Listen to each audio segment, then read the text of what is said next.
everybody to the 2025's first Community of Practice on Emergency Preparedness. And today's session will be on emergency preparedness, responses for people experiencing homelessness and people with disabilities.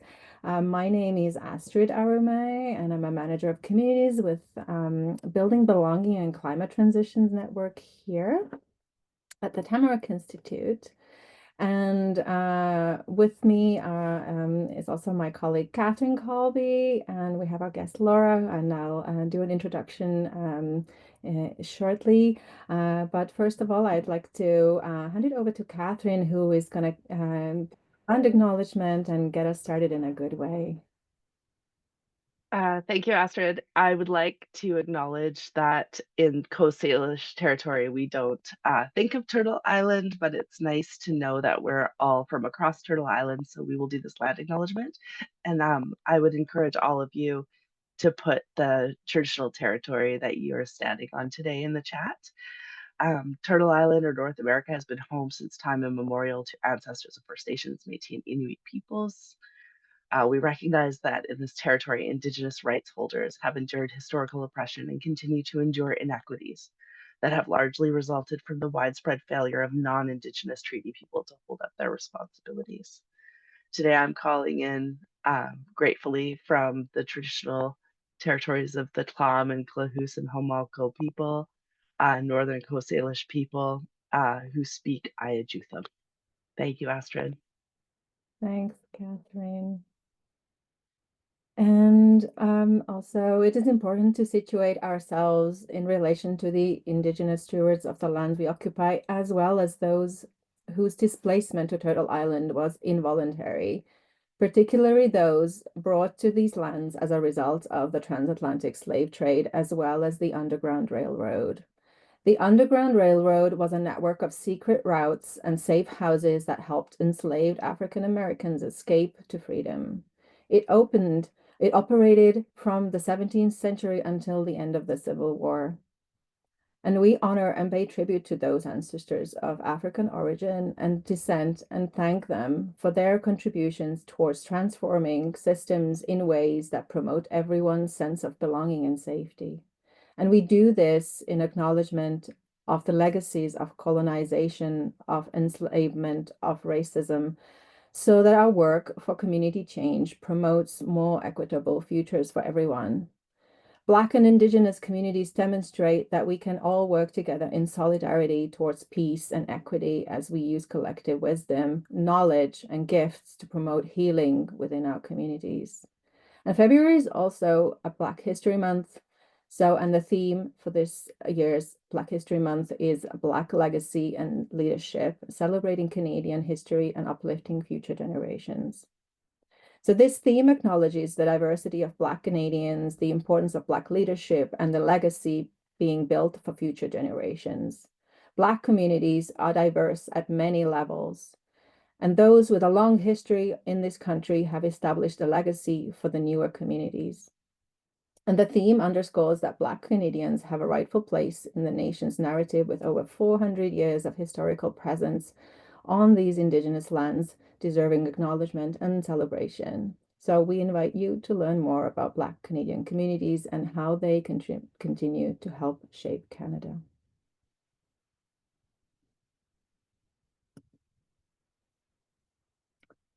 Thank you. So as we go into our session today, just a few considerations that we are recording this, so don't worry, you will get a recording, and you can use the chat box anytime. I will do my best to multitask and look at what's in the chat as well as animate the conversation. If you have any issues, feel free to raise a hand or add a question in the chat, and hopefully it will go tech problem free today.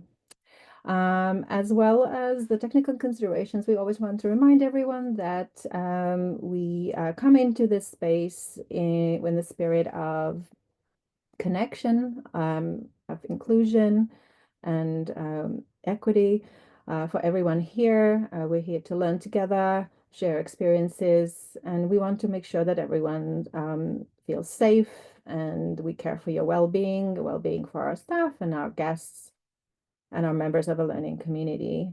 And by participating in today's event, you agree to participate with openness and respect for everybody. Okay, so we are 30 people today, and usually when we're sort of less than 30, we do like a quick roundtable with everyone. But like we're at 30, so I think I'm hesitating today. So I think um Kathryn already invited you to add the lands that you're calling in from. So I think just in the interest of time, we won't do a like a on speaker roundtable of introductions. So I just invite you to also just add your name, what organization you're with, if so, or community that you're with. And just tell us what has brought you to join the call today. It's always really fascinating to hear what people, what's bringing them here. What are you looking for in these conversations that we keep hosting? And it would be really great to see others. And then if you see something interesting and anybody you want to connect with, feel free to reach out to them. And if there's any help you need later on after the call as well to connecting, then just like reach out to me by email as well. And super happy to connect folks. This is what this community of practice is also all about. That beyond this time we spend together. Then today we do have an hour and a half, but we have quite a lot to get through. So yeah, feel free. Okay, perfect. So let's get started. So I'm really, really excited. Before we go into our conversation today, I wanted to share with you a little bit more about this community of practice, and we also have an opportunity to put it out there. And I just want to say that I think we are in this, I think we're all feeling the the unraveling of this times we're in, and we are in a intersecting crisis of climate breakdown, of polarizations, of othering, of loneliness, of isolation, and the list goes on, right? And we know that climate and loneliness crisis disproportionately impact equity deserving communities across our country, and which is why developing emergency preparedness responses ahead of the next climate or public health disaster has to be grounded in solutions that center the voices of people with lived and lived experience of poverty, of exclusion, and of climate inequities. And also, as we work with communities, we also center belonging and connection, because when people feel connected to their community, they become more engaged, caring, and willing to support one another through the most challenging times. And through belonging, people find strength to support because belonging describes how we relate to each other and to our natural environment. The 2022 publication by Othering and Belonging Institute and by UC Berkeley on principles for the climate crisis speaks to how belonging describes the values and practices when no person is left out of our circle of concern. And we also know that climate change and increasing severity and frequency of climate-related emergencies are creating feelings of anxiety, grief, and helplessness, and can also contribute to added loneliness. And our recent project with youth in BC also highlighted the importance of belonging to find safety and connection, and then to be able to take action to build hope in young people. Now, since 2017, Tamarack has hosted a communities building network for change, community of practice, and communities' role in emergency preparedness. And we're supporting close to 200 learners and community leaders and emergency preparedness practitioners across the country to develop a better understanding of the role that community can play ahead of an emergency.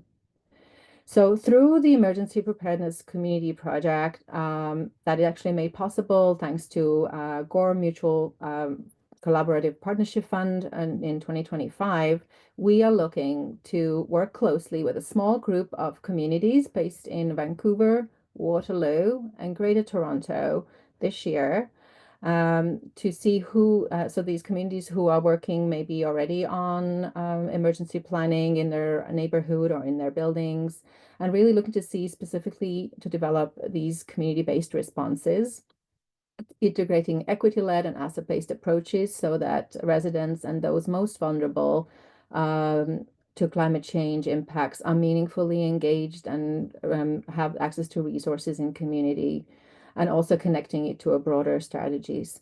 So our national community of practice, this community of practice we're here today, will be running bi-monthly, meaning every other month this year. Last year it was quarterly, and we will be further supporting this work. And through this dedicated platform with resources and on emergency preparedness, climate adaptation, belonging, this space will help deepen the relationships between participants and connect them to peers across Canada and US, strengthening their action and advocacy efforts. I also wanted to mention that on this project, we'll be collaborating with our partners, Good Neighbor Kitsilano from Vancouver and Mars Discovery District in Toronto. And the Good Neighbor Kitsilano will be participating in the working group of communities developing local emergency preparedness plans, and this will support their efforts to catalyze resident-led approaches currently piloted in Vancouver Kitsilano neighborhood. And our partner Mars will engage corporate partners, meaning the businesses and communities, to connect their efforts with community-led responses. And additional knowledge sharing will also be done through a dedicated publication on inclusive municipal climate adaptation approaches, and participating communities will be presenting their plans in the National Community of Practice in early 2026. So as I mentioned before, the opportunity here is that we are looking to work closely with a small group of communities from Vancouver, Waterloo, and Greater Toronto area who are developing emergency preparedness and community resilience plans with a focus on the approaches, equity-led and asset-based approaches. So if you know any communities, or if you know somebody who would be interested in participating in this opportunity, just feel free to pass them on my information. I will share my email as well in the chat. And what this just means is that we're looking to have 4 working group sessions this year. So that's the commitment. We're going to be doing a mapping exercise. We're going to be mapping strengths, assets, and vulnerabilities in the community. And maybe some of that work has already happened, but we're going to be then building on that. And we're also looking to map the existing local government strategies on emergency preparedness and climate adaptation, and just connecting all of that together and really looking to see how these community led approaches can be strengthened. And we are going to be holding a focus group conversations on the experiences of inequities, of climate impacts, and what could be the recommendations, how we could meaningfully engage residents in climate adaptation and emergency preparedness in communities. So that is the opportunity. And then alongside this, we're going to also have the community of practice running, as I mentioned, bi-monthly. If there are other communities from outside of these specific areas who are interested in participating in the working group, just reach out to me, and I will share my email in the chat as well. I will share as well, this I have right now. This is a link to the document of everything what I just shared. So feel free, so that should be helpful for you to take a look later on. And my email is here. There we go. Now then, so we're really, really excited about this journey this year, and the fact that, and really thankful to Gore Mutual Foundation that they are able to support this work in a deep and meaningful way. And then with that, I am super excited to introduce you today to our lovely guests. Laura Nelson Hamilton. Laura has been joining this community practice many times as well. But it's really nice to have Laura speaking today as well. Laura is a strategic designer with experiences in service design and digital service delivery and policy. And today she will share her insights from independent service design and research on wildfire evacuation experiences in Northwest Territories and cross-jurisdictional service responses. And she's going to be shedding some light on the role that human-centered design can play in emergency preparedness and how co-creation can support nuanced public response. And we are also joined by my really lovely colleague, Kathryn Colby. And Kathryn supports our BC Communities Ending Poverty Network here at Tamarack. She holds a master's degree in the community development discipline and human security and peace building, alongside 20 plus years supporting marginalized communities and cross-sector partnership development and collective impact. And she lives rurally in Tla'amin lands after 2 decades in Vancouver, and understands how communities of all sizes hold power to solve complex social issues together. So with that, I will hand it over to Kathryn and to Laura to open up the conversation today, because we are covering two sort of topics, but we wanted to really connect the two together. We wanted to talk about the experiences of people experiencing homelessness and other challenges, and how do we support them in emergency preparedness and in emergencies, and also about people with disabilities, as these are often kind of left out of these conversations. So we really felt strongly about bringing this into this conversation today. So I don't know, Kathryn, Laura, who wants to get us started? I'll go if you don't want to, Laura. I'm happy to. Yeah, okay. I think I have a little bit less to say than you actually, so perfect. Hello, everyone. Like Astrid said, my name is Kathryn. I support BC Communities Ending Poverty here at Tamarack. Um, I've worked with complex people who cope daily with substance use, mental illness, and homelessness for nearly 2 decades in a social work capacity. And I did a human security master's, like you said, that encompasses the psychosocial stabilization for internally displaced persons. And I consider anyone displaced by an emergency to be internally displaced, even though that is often thought of as an international issue in wartime. We know that the psychosocial effects of destabilization are similar. Um, so during COVID-19, I shared the leadership of the Vulnerable Populations Task Force alongside our social planner here in Cathat, as well as multiple service providers. Um, so we're in a rural and remote area of British Columbia's west coast, with 7 unique communities, including 3 island communities, and also a Tla'amin Nation village that is set right in the middle of Cathat on treaty lands. Um, we're also able to share a child and youth focused services table to make up for school and care based gaps when the resources were closed during that. So, really thinking very much about the pressures put on families and the things that people were missing in their lives during COVID lockdown. So while we were able to support elders, seniors, people with disabilities, and other vulnerable populations, I am super proud to share that by working together, we functionally ended homelessness in our region, and increased family stability across the region by addressing basic needs. And that was because of an influx of cash from various sources, government sources, such as BC Housing, the Union of BC Municipalities, our City Disaster Relief Fund, and our Health Authority. And I have always been and have now the experience to know that putting resources directly into the hands of vulnerable people, whether that's cash, grocery cards, utility bill payments, hygiene, whatever needs to happen, is incredibly impactful during times of destabilization. And so I'm just going to talk a little bit about the reasons to consider unhoused populations in disaster management, what to do before and what to do during.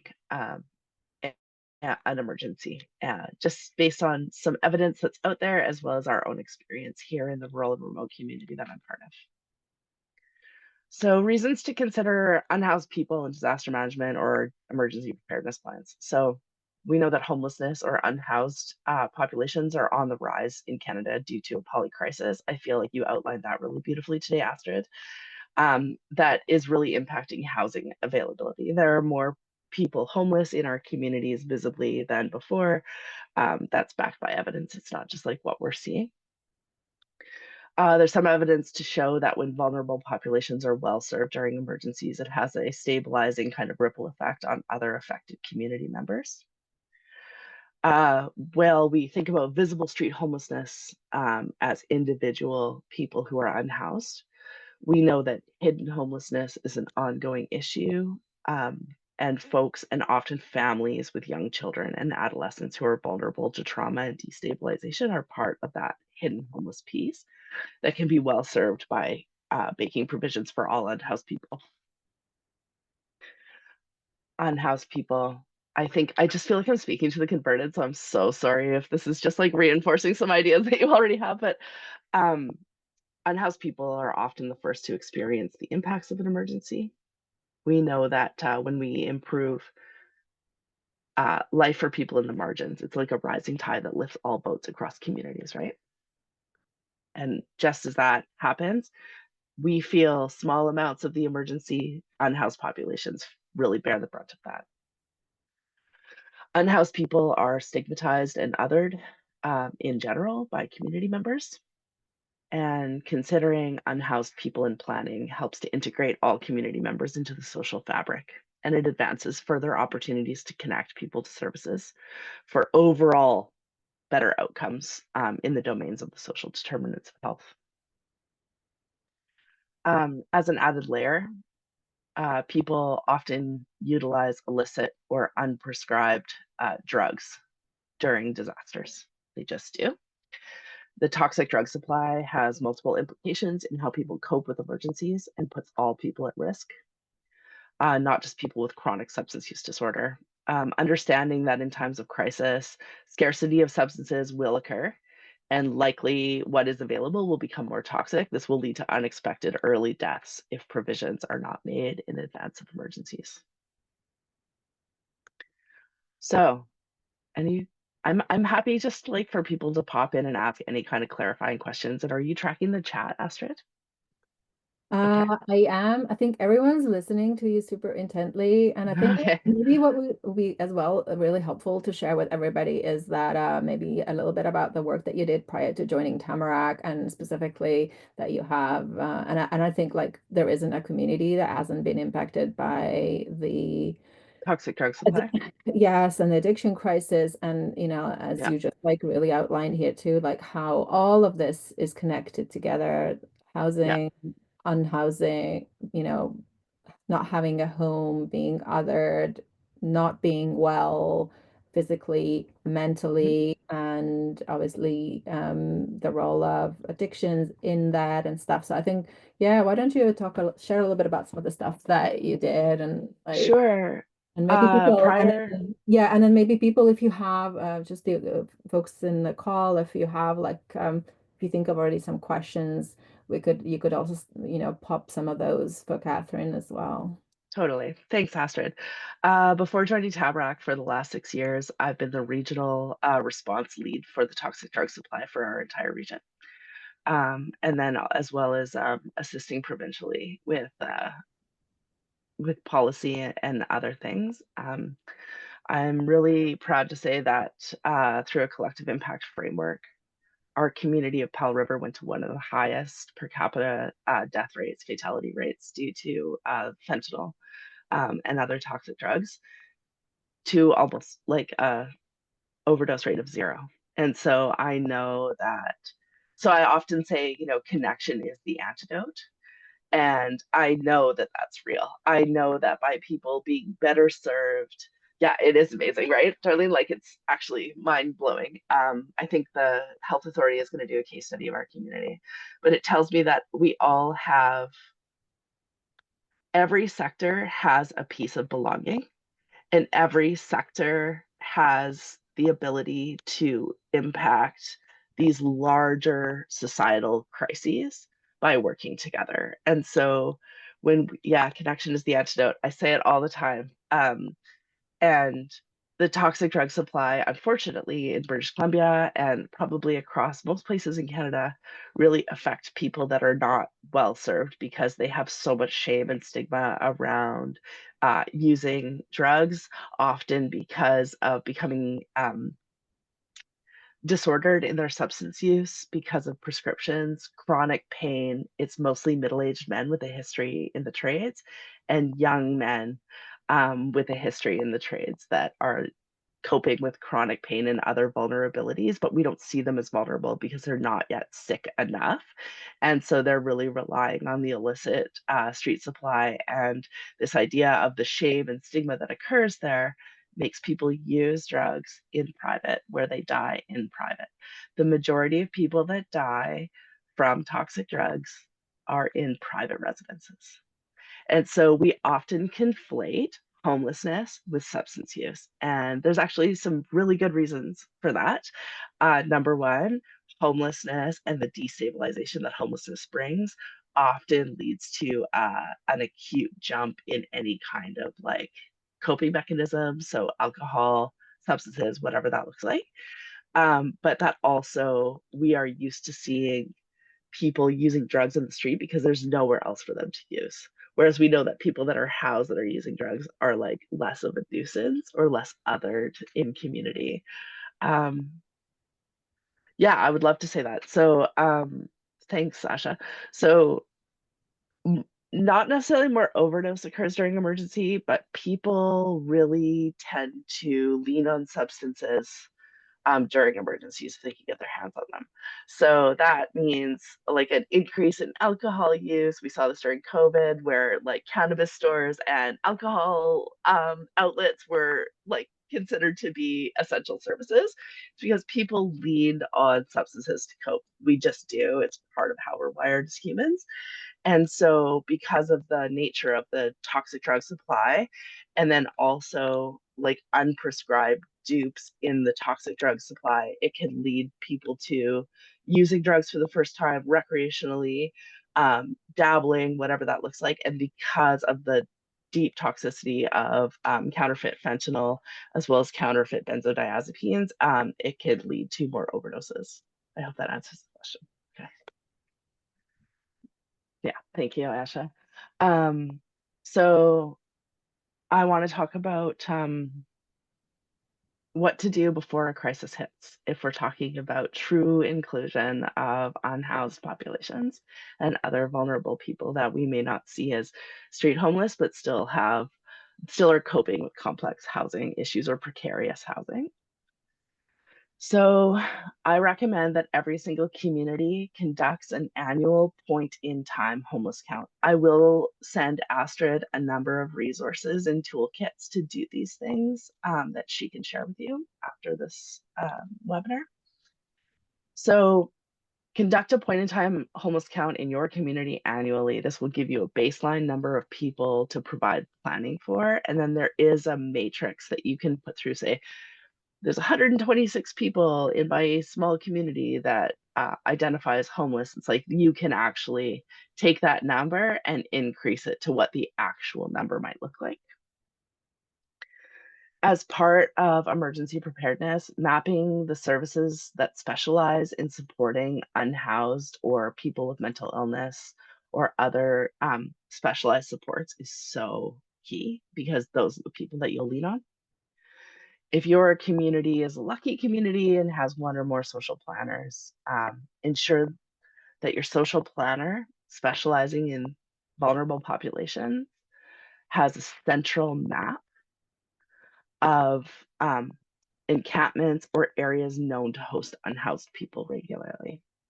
These areas in rural environments are often central to transit and in wooded or green areas, which are vulnerable to disaster. And folks often blame the unhoused for fires and disasters, just knowing that. It can be helpful for your social planner or folks that specialize in working alongside unhoused people to hold meetings with people who are or have been street homeless to share what they anticipate their needs might be during an emergency. Again, leaning on people with lived experience as experts. Um, and it's incredibly important to map prescribers, pharmacies, and other pharmaceutical options for all people, including access to psychiatric or substance use medications in the middle of a disaster. Understanding the unique makeup of your community. This won't be difficult for all of you. You live in your community, you're experts in your community, you know what you need as a community member. During COVID, we quickly realized that access to hygienic practices were not well available to everyone, housed or unhoused. Um, Water, food, and hygiene insecurities in places like that are considered development districts, where the infrastructure is a bit fraught, especially in rural and remote places, is something to really consider. And, it's great. It was wonderful during COVID to, hand washing, masking, all of those things. But if you're unhoused, where do you wash your hands? Where do you get access to those masks? So different things like that, like we set up hygiene stations on every 2 blocks for a bit of time, so people could at least stop and wash their hands. And that building infrastructure that belongs to everyone but is focused on the unhoused is really a key piece of social cohesion, I believe. So helping, and also this can start anytime, but helping emergency responders understand unhoused populations if they don't already. So this could happen in advance of emergency. Unhoused pop Unhoused people are often service reluctant due to a lack of dignified services, a lack of dignity, fear of policing, like all these different things. But first responders understanding key needs of unhoused populations can go a long way in responding to emergency. So during an emergency, I would say lean on unhoused communities as experts. They know where people are staying and why they're tough to reach.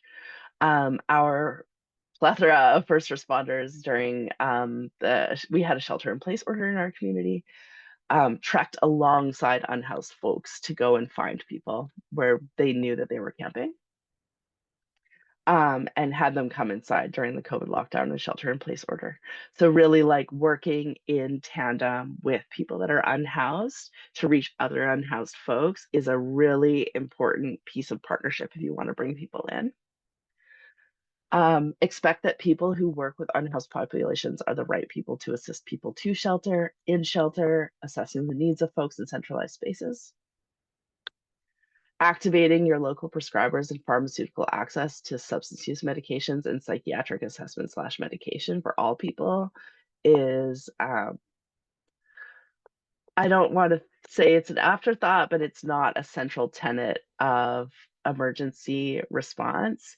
And it's like a lot of our population, regardless of their housing status, regardless of their age or other markers, require medication. So where is that coming from during these pieces? Um, so community keeps people alive. It's not often appropriate to offer solitary spaces for people who are coming indoors. In your emergency planning, please plan to have an area just for unhoused folks who can support each other. That's the biggest thing that we heard from folks that needed each other during this time. The other piece too is that unhoused people, especially substance users, are really quite adept at supporting each other. And we just need to let them do their thing. It takes a huge load off of first responders or other support workers that are on the ground trying to do that stabilizing pieces. Water, basic sanitation, and food security are all very real across the unhoused spectrum. So having an idea of how many people are coping with these insecurities will help to distribute needed supplies. So, like I said, not all unhoused people use drugs, but there is a strong incidence of increased substance use as a result of destabilization that unhoused people experience. Harm reduction, naloxone, and other substance use supports must be considered wherever people shelter. And there's some really helpful done by the US government actually, so I'm maybe I should download it before it gets deleted from the world, but there's this really wonderful homeless assistance disaster recovery toolkit and response guide that I'll put in the chat right now, that I hope will be helpful. And I don't know if you want to pause for questions or just keep going, Astrid, but Yeah. yeah, you know it, Darlene. Thank you. Yeah, thanks so much, Kathryn. Yeah, but maybe if anybody has anything sort of burning coming to top of mind right now, feel free to ask a question. We will have time for a discussion afterwards as well. Okay, we have a question from Sanya there. Can you expand on accommodations and how best to support folks? And you mentioned not housing them separately if she understood correctly. Yeah. Yeah, you did understand me correctly. So I think it really depends on your emergency preparedness plan, right? Is there a central place that people in your community, are there central community hubs that occur? Perhaps hotels will become available to you, all of these things.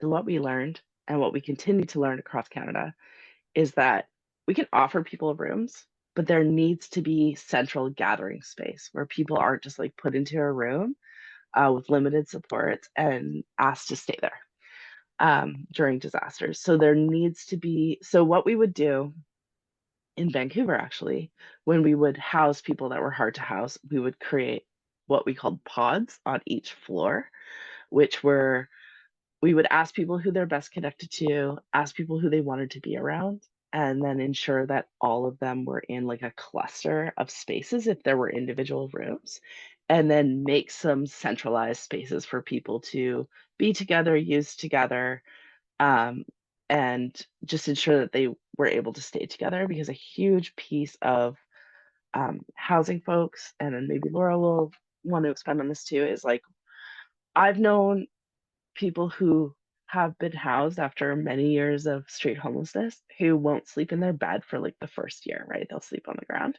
And so we understand that there's like particular psychosocial stabilizations that need to happen before people feel comfortable. And the way that people feel most comfortable is by being around other people that they know that are like them, that they can rely on to understand their experiences.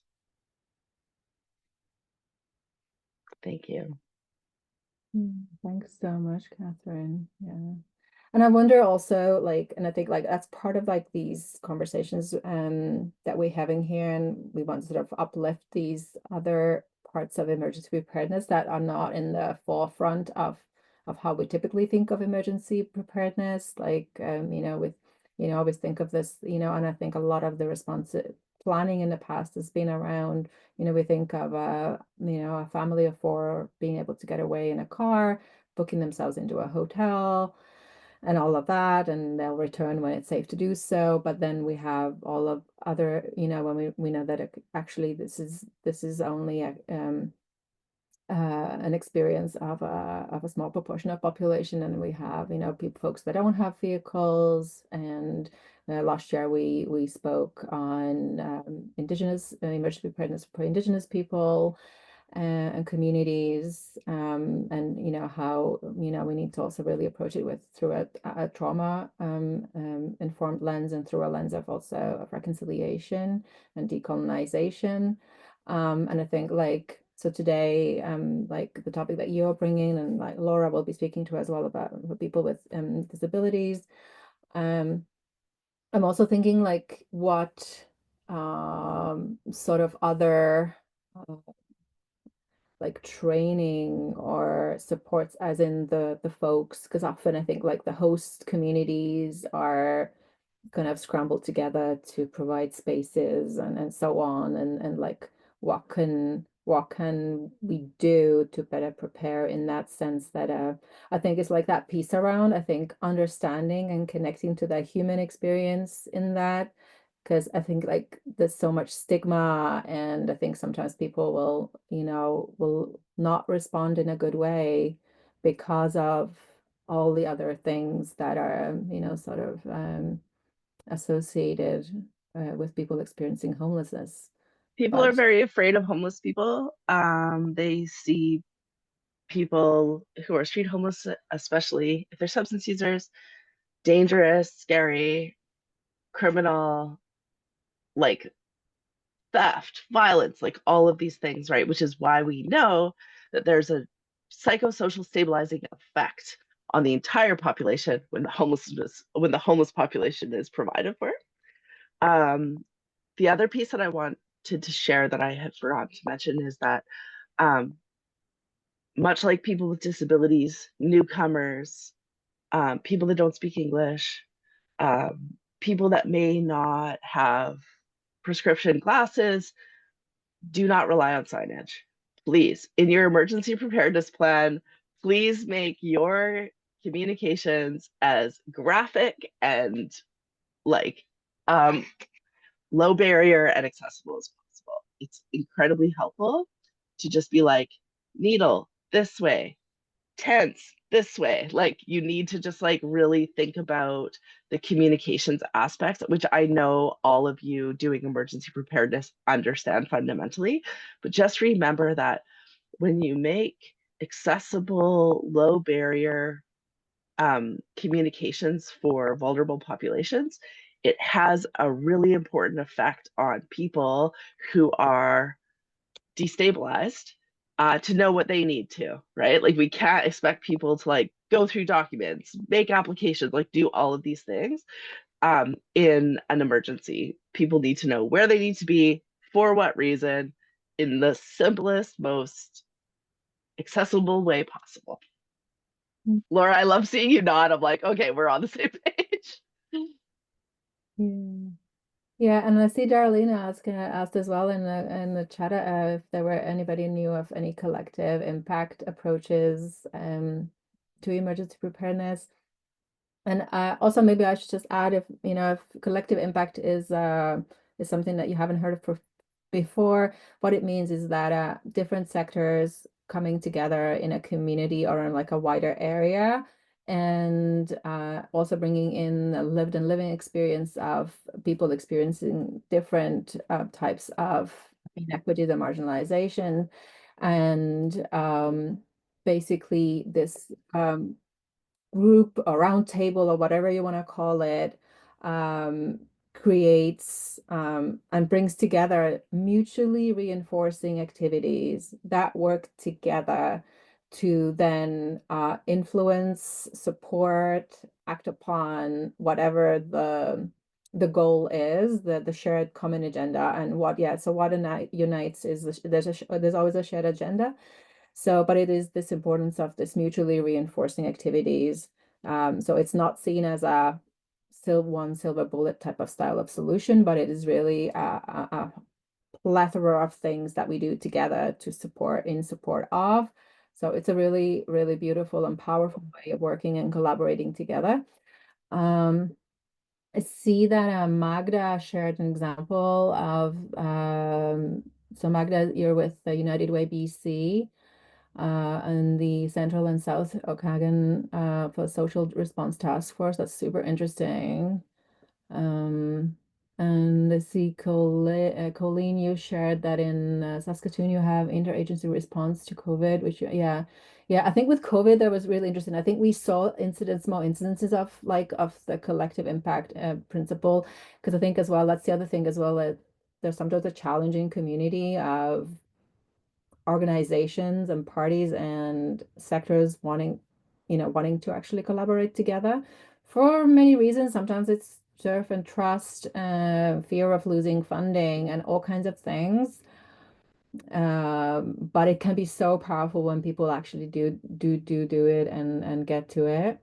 And that's actually some of the work that Tamarack supports communities to do, and all of our work is the collective impact is kind of like the approach that goes through everything. Yeah. Um, yeah, advanced planning, Darlene, that you're mentioning to using collective impact, exactly. Yeah, it's super, super powerful. Um, yeah. Yeah. And Kathryn, you're saying, yeah, leaning on people who work with subsets of communities, exactly, because it is the partners that come together and sectors that come together who have the trusting relationships with the different groups in communities, right? Because sometimes, like when we do, like if the top-down approaches, they don't work because we don't have the trusting relationships, or we don't think about the engagement with those communities, or in the way that actually um, uh, meets their needs. Yeah.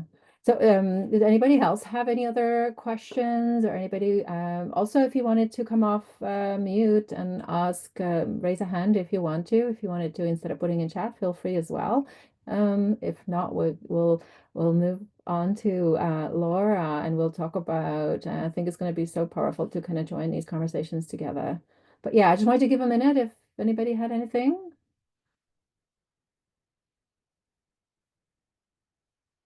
Okay, well, if not, that's okay. And if anything else comes up for you, and you feel like you end up holding a question, please feel free to pop it in the chat, but we will have a discussion as well. We'll have time for discussion, so don't worry. Thanks so much, Kathryn. That was really, really awesome. Lots of really good advice as well, I find. So thank you so much. So, Laura, over to you. Okay, thank you, Kathryn. Hopefully, some ideas connect here, but really appreciated everything that you shared.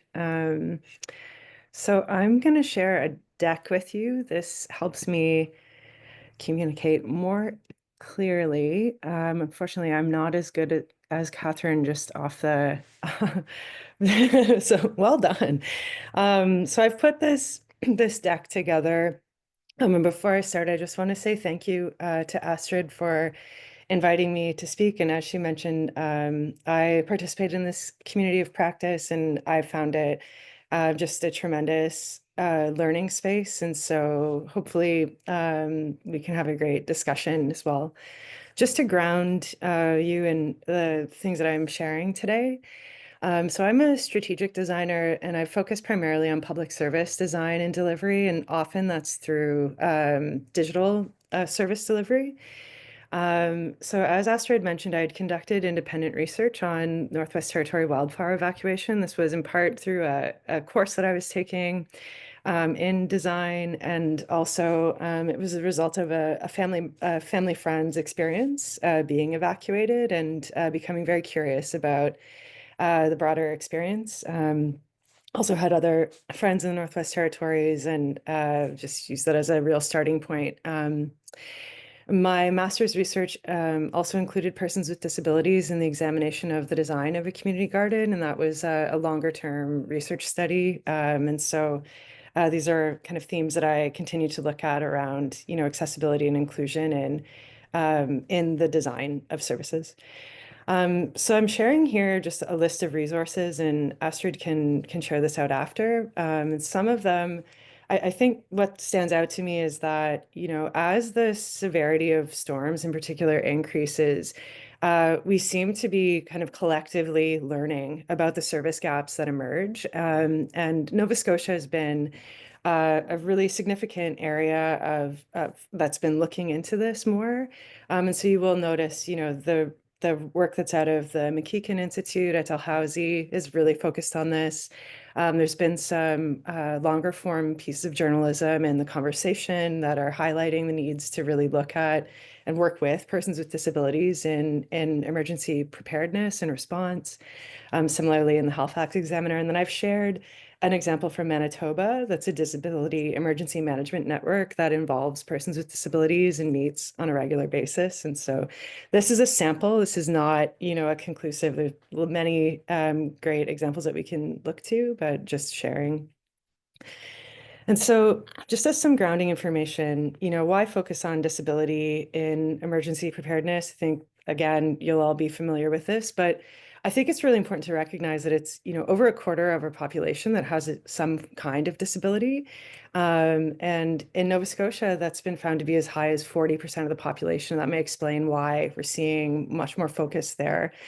We know as well that the needs of persons with disabilities are diverse. This is not a monolith group. This is not about, coming up with one solution and it's going to work for everyone.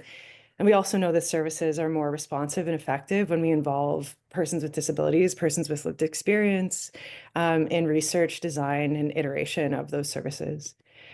And so in preparing for this talk, I was thinking a lot about the different levels of preparedness that we see. And often, there is a focus on individual preparedness that tends to come with a sense of, wanting to design and deliver in ways that empower people, to make their plans, to make choices. But we also know that people exist in broader social units, and so you see some guidance and literature that centers on family preparedness.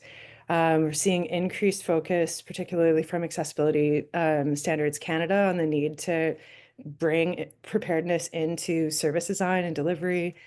Organizations are needing to think about preparedness, and then we're starting in this group in particularly exploring community. And so outside of this, very interested in how we define community, what those and how that comes together, but really starting to see that need, particularly when there is evacuation and people are moving from one community to another. You really start to see that need of recognizing, the role of hosts and the preparedness of a host community as somewhat different than the emergency preparedness, of a community to experience an emergency as well. So just want to highlight that. Similar to what's been shared, we're seeing, literature also, and none of this will be new to you.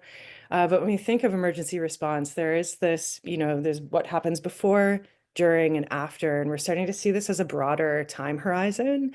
And I think particularly when folks haven't been prepared, then there's much more of a need to really recognize those before steps as being very significant and important. But we also do still need to really attend to the during and the after as well. As what's been shared, there are a great deal of supports that are required to help people return to a sense of safety and to come back into, stability. So we think of service needs in an emergency. You can look across. These are 5 that you could come up with, more specific list. But when I looked in Northwest Territories, was really noticing needs around clear information, economic sufficiency. We know, experiencing emergencies is actually quite expensive. If you need to leave community, you need to secure private accommodation. You may be reliant on prepared meals that you're purchasing. It really, in hearing people go through this, there is a significant cost involved. Transportation is also, as always, very important, but becomes very important in those times of crisis. And safe accommodation and also service continuity were also raised, and you can see it a bit in how the province of Alberta responded and some of the supports that they provided into to persons who were there from the Northwest Territories. But for the sake of this presentation, I'm really going to hone in on clear information. And I'm doing so with awareness that clear information really feels like the tip of the iceberg when we think about preparedness. And so just want to recognize that. But the intention is to be able to provide some initial thinking and some conversational points that we can pick up on while recognizing that for instance, information on a website alone is not going to solve an emergency preparedness problem, or is not going to be, giving individuals information is not is really one step as part of a more holistic response to helping people through these experiences. But I think something that we notice when we think about disability is that, we really need to ensure that our websites are compliant with accessibility standards. And we know that, huge swaths of the internet are still not accessible. And so this remains really a very important focus when designing, particularly digital services, to really ensure that we're compliant with those existing standards. In the Northwest Territories, was hearing, folks talk about that need to have an advance notice of risk, of ongoing communication of escalation, the identification of steps required to stay safe, as well as supports available. That content needs to be very plain language, and that as we're designing, needs to be designed, with recognition that folks may be using assistive technologies. We want, web-based content to be compatible with screen readers. We design for low vision. And the other things that became important were, particularly for government communications, was really like centralizing information and time stamping it so people could understand, particularly as situations evolve, they could understand what was changing and see, the path. And so in my work, I think a lot about end-to-end service design and really wanting to design end-to-end to improve service experiences. And so these are some, what do people need before? They need to know what to prepare for. Different emergency situations have very different, there are different things that need to be prepared for. How to prepare, we're seeing a lot more of those, toolkits and guidance that's being released.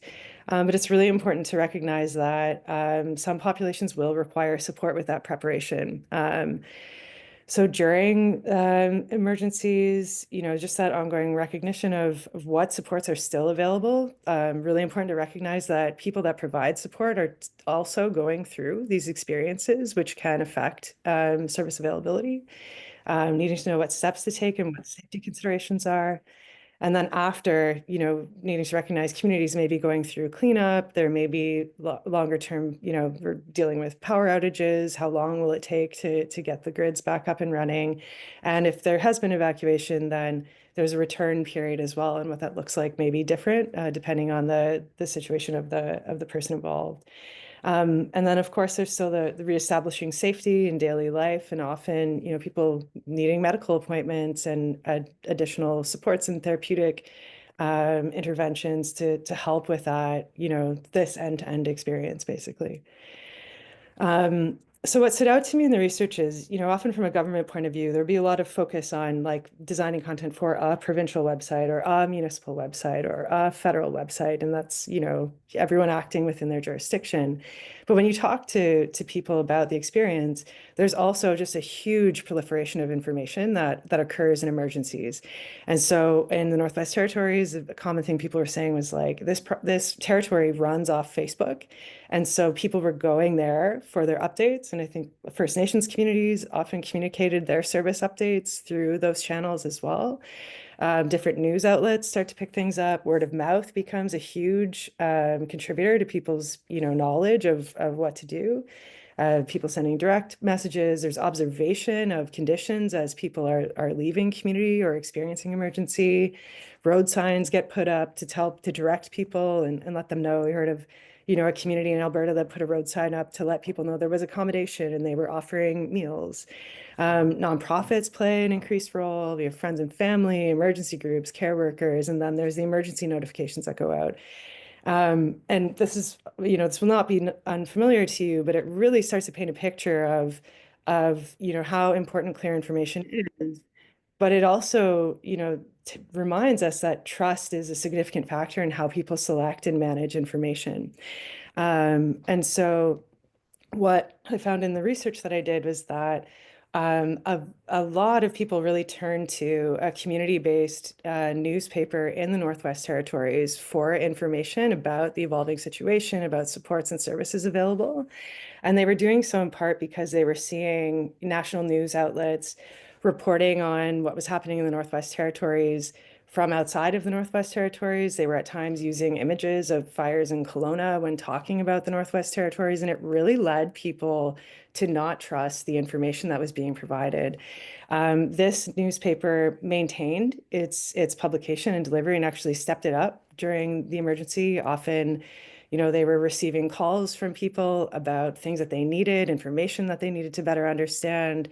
They had, young staff reporters creating lists of supports and services that were available. And they were doing this, I want to, point out again, while evacuating and while being evacuated and living elsewhere. But this really stood out to me as, we talk about that trust. Again, this effectively what this newspaper was doing was what we might think of as service journalism, where they're not just reporting on what's happening and, damage or things like that, but they're reporting on how people could, what supports were available and where people could go for help as well, which was very interesting. And so coming back to, the kind of space that I work in more frequently, often I think over the past, several years, there's been a big push on trying to help governments change their approach to website design by really recognizing that a website is a service. And to do that, often government service designers need to design with people in a manner that aims to help them achieve their goals. And so that might look like, really by conducting research and testing, really understanding like what are the different needs of different populations, what is the person trying to do, what do they need to do. Within that, they may have additional needs that might affect how they go about achieving those goals. And then trying to get more into an understanding of steps that people need to take. So information is supporting people in taking those steps. And at times, really trying to identify what supports are available. And so, something that's very interesting in this space as well is that when you're thinking of that information design, of course, there would be an effort to design with persons with disabilities to provide information to a person with a disability. But when we look at some of these broader experiences, it may also mean that someone in a caring role needs additional information or new information on how to best respond, in their work. Or if you're a parent of a child with a disability, what your informational needs may differ as well. Similarly, if you're a child of a parent with a disability and you need to help with a response. And then also there are community organizations that are involved in response and may require or be wanting to provide information as well. So really, this is just an attempt to say, each of these groups, if you think about their needs, they will likely require some of their own dedicated content. And just something that's important to recognize as well for anyone that works in government websites is that, most people search for information via Google. They don't go directly to a government website to find info. And so to provide that info effectively, it means that governments or service providers really need to change the way they think of their web content. And so it needs to be structured around a goal, that someone might have, or thinking about how they might search for information, like evacuate with a service dog may become the heading of web content so that people can find that information and make use of it. I think, we're seeing more people be using ChatGPT for things they would have previously gone to Google for. And so I think that stands to also call into question how that changes informational search behaviors and would be something to look into more. But some things to think about are, trying to design content in a manner that can help people through a journey. And so, conducting research with affected persons and organizations can help us really understand what are those steps, how do we simplify information and pathways so that it isn't just people going to a website and needing to read something, but so they can accomplish a goal through that website when that's needed. So often we think of that goal-oriented step-based content. And this is really, instead of delivering things like PDFs or forms, we talked about, like needing to apply for benefits programs and things in that nature. Like ideally, design helps us get to a place where those benefits can be provided more automatically or with, kind of the minimum viable process, recognizing the complexity of what people are going through in these times. And then we also want to make sure that usability testing is completed so that it's really meeting the needs of those that are intended to receive a service or benefit from it. And that testing needs to involve diverse persons with disabilities, people who use different types of assistive technologies. And that, I think one thing to mention is, of course, it's much harder to design this type of content in the midst of an emergency. I think as we think about preparedness, ensuring that this emergency-based content is available when it's needed, that it has been tested, that can be done outside of emergency scenarios, so that if something happens again, there is something that's been designed and tested. And so, I think there's a lot of really fantastic information that is out there, like existing guidance. Often it is available in PDFs. So you can think about, how do you take a PDF and turn it into an actual service?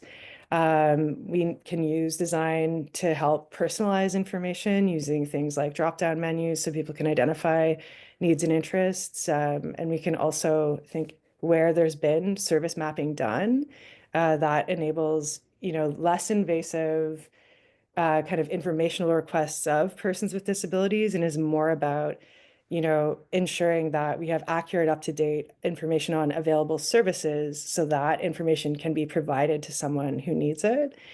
And then, little things like the difference between a PDF and building something out as a web-based service is, you can actually create a document moving through this journey. It can become more functional, something that can be emailed out as opposed to PDFs that aren't fillable, that someone might be printing and filling out by hand.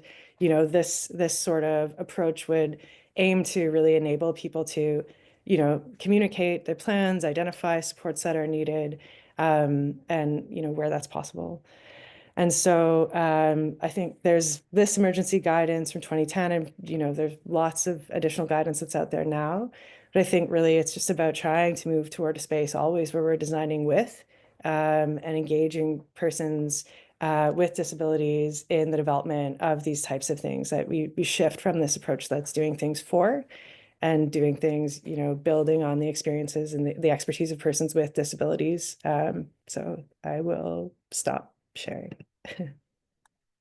Wow, that's amazing. That was amazing, Laura. Yeah. Oh my goodness. I think there's like so much. Yeah. There's like so much to take in here. And I think like what's really like stuck with me too is like how, and it really ties into the conversation we had with Kathryn, is that vulnerabilities that exist in community prior to any kind of emergency are transplanted to other communities, right? Where, as people are moved there and all of the other things. So really like taking that intersectional lens and understanding the identities and, as you mentioned, linguistic diversity of ability, right? Because like, talk about people with disability, but this is the societal part of it, right? Because it's just that the way things work in community are so that they can't help, that they run into challenges, and really understanding all of that. And yeah, and then there was something else that really like resonated me when you were talking about the communication. And I think I really love that you mentioned that. I was at the FCM's Sustainable Communities Conference last week in Fredericton, and one of the keynotes was by Reclimate, and they, as we all know, what there's just so much misinformation, disinformation, the examples you provided as well about how things can get misconstrued very quickly, and that can be just potentially, it can be life-saving or life-threatening, right? The information that we have. And I was trying to share, because I took a picture. I was trying to share with all of you. There was a slide on part of the presentation, and it speaks to what you said as well. And they refer to it as activating the trusted voices in community, right? And really the non-partisan, knowledgeable, authentic, and frontline voices. So whether it is the firefighters, whether it's a trusted member in community, I think in our last community of practice session, we had when we had Jean-Noël Landry, who spoke about his experience in Harlem in New York, where they had, when he was supported the work, emergency preparedness work there, where they had surfers go and knock on people's doors because they were the ones that were trusted voices in community. But just like I think we cannot highlight it more enough, like that, how important that is to bring the people that are in it, bring their voices, their experience, because then you will also see that the community will actually set the record straight if needed in those things. So important. So just wanted to share that. I really brought this back. I wondering if folks have any questions for Laura. There was like so much good stuff in there, and we'll be sharing the deck as well that Laura prepared. So I'm just wondering, yeah, if anybody has any questions that you wanted to ask, and we can just open up the floor for a discussion. So just like feel free to raise your hand. We have about 10 or so minutes. And then I'm gonna have my colleague Jorge speak a little bit about another opportunity on belonging work, which is just so relevant to all of this because without social connectedness, we would be in big trouble, and we found that out in during COVID, didn't we? So, but yeah, does anybody have any questions that they might be holding for Kathryn, for Laura, overall reflections? My reflection is really in advance of emergency to center people who may be vulnerable, specifically vulnerable to emergency. Like what I'm hearing as the theme here is really listening and talking to those folks about their needs in advance instead of trying to cobble something together in the moment, which I think is the whole point of Yeah. emergency preparedness. Right. Yeah. Yeah. Because like the time lost in trying to search for things, plan for things whilst you're in an emergency, that is, yeah. So, yeah, absolutely. So Sebastian, you're asking for community preparedness, what are your thoughts on community spaces for cooking together, front street ovens?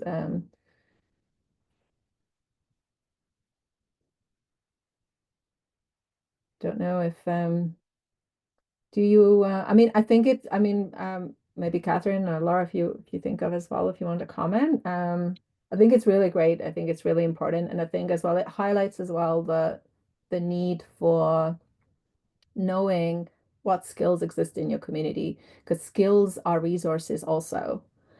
People who could look after children, people who are good at calming and reassuring others, people who can cook, so critical, right?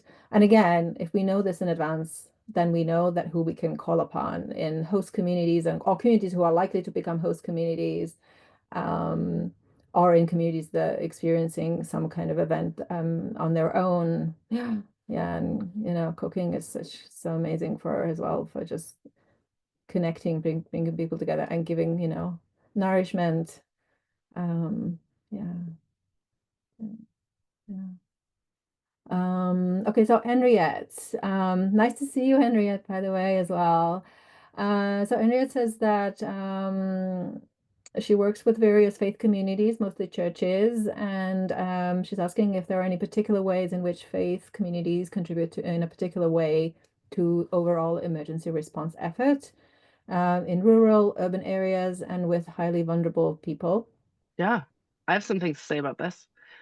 Faith, like brick and mortar faith-based institutions, are almost always already zoned to take care of lots of different things. They're institutionally zoned. That means that you can already have people staying overnight. You can open your doors. You can stay open as long as you want. Like, I really feel like churches are such an important part of the continuum of place-based stabilization. No question. So I would say if you're working with faith-based communities, get those congregations together to decide how they want to activate in case of an emergency, given Mm. that their institution is still standing, what they can contribute, and asset map the congregation. Because faith, I know that we really rely on faith-based communities to activate during like extreme weather and other things. And I think just having those conversations early and often with leads, and making the plan and knowing what it looks like during an emergency. Yeah, so important. I think and I think as an example comes to mind that back in 2022, one of the first community practice sessions that I did was with on Gander, on the response of Gander to 9/11 actually. And what was remarkable was that they had already in essence mapped their why they were so good, were able to respond so well, essentially. I mean, a small, tiny town of six something thousand people, like took in essentially double the amount of people, that they had already mapped their community resources, and churches were one of them. They knew that the churches, schools, um, you know, all kinds of like any other like associations that have there were spaces that they knew that how many people they could have in there as you said, cooking facilities, all of that stuff was already there. And then, so they knew and also what resources they had, which really enabled them to act super quickly. Yeah. Um, does anybody else have any questions or any other sort of comment or anything that comes to mind? Can I just touch back on this faith-based piece? Henriette, I saw how happy you were when we mentioned that there's such an important central piece for faith-based communities to like get into these spaces. And then I guess I would like to find out with all of your folks in the congregation who has specializations with working with certain populations. I'm guessing that in some of these congregations, there are people that specialize in children with disabilities, elder care, like lots of different things. So you can really carve out those niches early now to know that you can activate for those populations in these communities. Yeah, thanks. Thanks so much, Kathryn. Yeah, yeah. Um, Anybody else want to say anything? Or you good? And if you have any questions that later on come to mind as well, that you might want me to forward to either Kathryn or for Laura to answer or share, feel free as well to email. Okay, well, if we don't have any other questions right now, I know we had a lot to share with you today. I'm gonna hand it over to my colleague Jorge, who is gonna talk about another opportunity, as I mentioned earlier, that's in connection to building social connectedness, building up that strength in our communities. On our circle of actions, we have a call for applications that's open. So over to you, Jorge.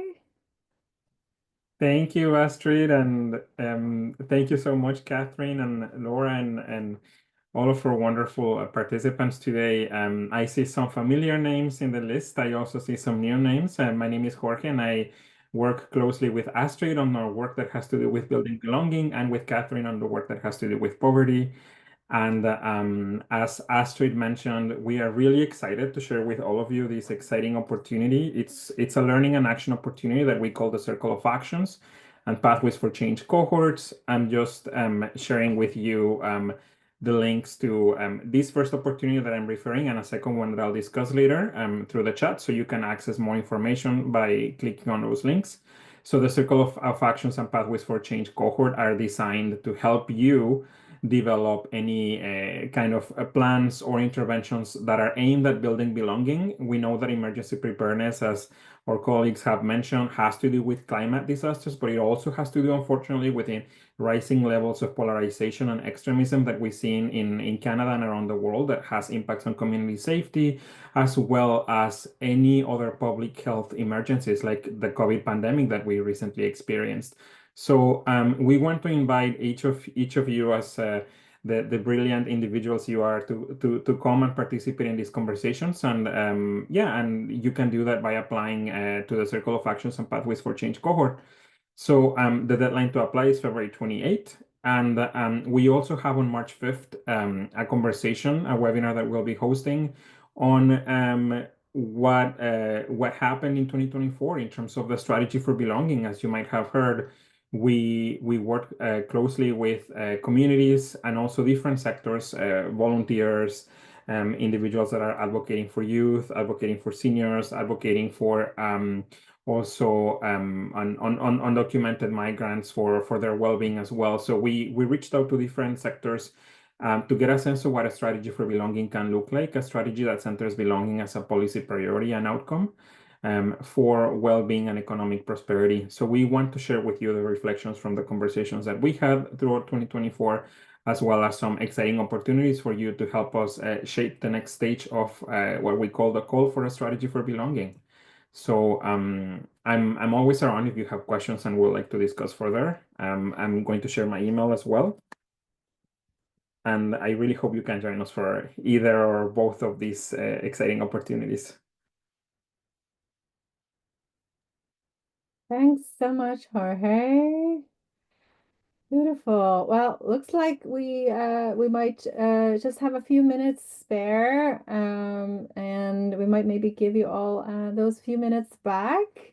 But I think we used up pretty much all of the hour and a half, so that's really awesome. I hope you all enjoyed, and thank you everyone for joining us today. And if you have any questions, please do reach out. So my email is astrid@tamarackcommunity.ca. Or you can respond to the invitation emails as well if you have any questions. And if you want to connect with anybody in particular. And the next session will be in April. And then, yeah, please feel free to consult that document I shared earlier on the emergency preparedness working group opportunity and the sessions that we have planned for the rest of the year. So thank you again, and thank you so much, Kathryn, Laura, Jorge, everyone, and do take good care, and we'll see you next time.